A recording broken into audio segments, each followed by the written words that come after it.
BJP अपने काम पर लगातार लगी हुई है, अपने मिशन पर लगातार लगी हुई है और ममता बनर्जी के लिए मुश्किलें किस तरह की हैं वो भी दिखाई दे रही हैं। देखिए क्या है ममता बनर्जी की मुश्किल कि ममता बनर्जी के दल में ही बहुत ज़्यादा दलदल दिखाई दे रही है फिलहाल।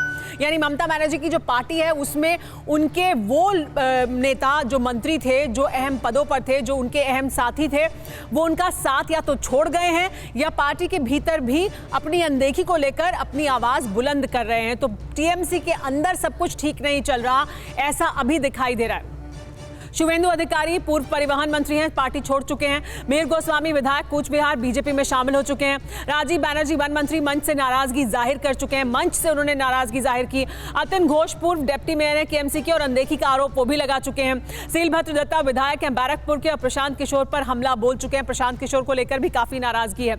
इसके अलावा देखिए किस तरह से बीजेपी के अंदर, टीएमसी के अंदर और तमाम ऐसे नेता हैं जो लगातार आवाज उठा रहे हैं। टीएमसी के भीतर जो कार्यशैली है उसको लेकर सवाल उठाया जा रहा है।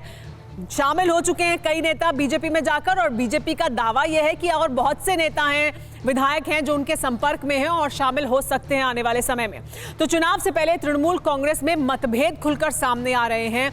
अभी समय है लेकिन उससे पहले ही ममता बनर्जी की पार्टी के अंदर के जो मतभेद हैं वो खुलकर सामने आने शुरू हो गए हैं। सांसद, विधायक, मंत्री इन सब ने अपना विरोध जताया है, अलग अलग मंचों से जताया है, सार्वजनिक तौर पर जताया है, टीएमसी के भीतर अपना विरोध जताया है। पार्टी के भीतर आवाज न सुने जाने का आरोप लगा रहे हैं ये तमाम विधायक और मंत्री, और ये छोटे नेता नहीं है, टीएमसी के अहम नेता हैं। टीएमसी ने बीजेपी पर पार्टी तोड़ने का आरोप लगाया है। टीएमसी कह रही है कि बीजेपी उनकी पार्टी को तोड़ रही है, लोभ लालच दिया जा रहा है, ताकत, पैसा, रसूख दिखाया जा रहा है और तोड़ा जा रहा है। बड़े नेताओं का आरोप यह है कि उनकी अनदेखी हो रही है पार्टी के अंदर। जो टीएमसी के बड़े नेता हैं वो अनदेखी का आरोप लगा रहे हैं और इस वजह से उनका कहना है कि वो बीजेपी का रुख कर रहे हैं। तो कुछ छोड़कर चले गए हैं और बाकी अनदेखी का आरोप लगा रहे हैं और ये दिक्कत है ममता बनर्जी के सामने। नदीमुल हक साहब, यही है क्या बड़ी समस्या इस वक्त टीएमसी की? क्यों अपने घर को एक नहीं रख पा रही है ममता बनर्जी?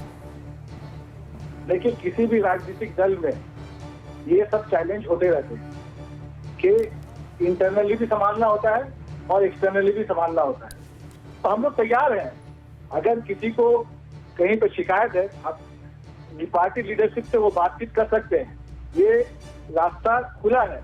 और ये तो हर व्यक्ति का हक है कि आप अर्जुन सिंह जी को देखिए, कल तक वो टीएमसी में थे, उनको अच्छा नहीं लगा, वो कोई और दल ज्वाइन कर लिए, तो ये किसी को रोका नहीं जा सकता। लेकिन क्या इससे आपकी पार्टी कमजोर नहीं होगी और क्या बीजेपी और मजबूत नहीं होगी? ये जनाधार वाले नेता हैं जो आपको छोड़कर जाएंगे बीजेपी में, तो बीजेपी को क्या फायदा नहीं होगा आने वाले चुनावों में इसका?